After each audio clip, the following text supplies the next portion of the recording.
Trump જે કહી રહ્યા છે એની સામે ઈરાનનો એક જ જવાબ છે કે અમેરિકા પાસે હવે એક જ વિકલ્પ બચ્યો છે અને એ છે કે અમેરિકા ઈરાન પાસે સરેન્ડર કરી દે. એટલે તમે જુઓ કે ઈરાન પણ એક કદમ પાછી પાની કરવા તૈયાર નથી. આ મહાયુદ્ધની સ્થિતિ છે, કદાચ આ પરમાણુ યુદ્ધની દસ્તક પણ છે. અમેરિકા બની શકે કે ઈરાન પર ઇઝરાયલની સાથે મળીને પોતાની સામરિક તાકાત છે એ આજે રાત્રે લગાડી શકે છે. અને જે ખર્ગ આઇલેન્ડ કે જે ઈરાનનું સૌથી મોટું ક્રૂડ ઓઇલનું ઉત્પાદન અને વિક્રયનું સ્થળ છે, વેચાણનું સ્થળ છે, એ ખર્ગ આઇલેન્ડને પડાવી લેવાનો પણ અમેરિકાનો મોટો પ્લાન હોઈ શકે છે.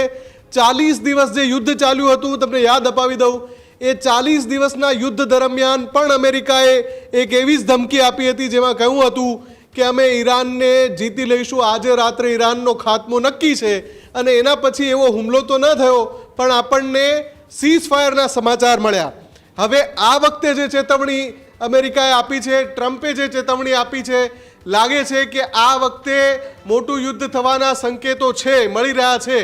પણ સામે IRGC પણ તૈયાર છે, કેમ કે IRGCને લગભગ 2 મહિનાથી વધારે સમય મળી ગયો છે. અમેરિકાના જે ઇન્ટેલિજન્સ એજન્સી છે એમણે પણ રિપોર્ટ આપ્યો હતો.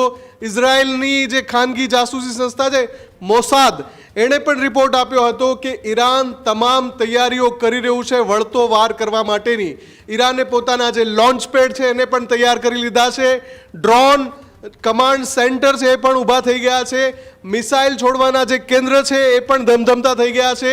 એટલે કે હવે જે યુદ્ધ થશે અમેરિકા અને ઈરાન વચ્ચે એ આરપારનું યુદ્ધ હશે.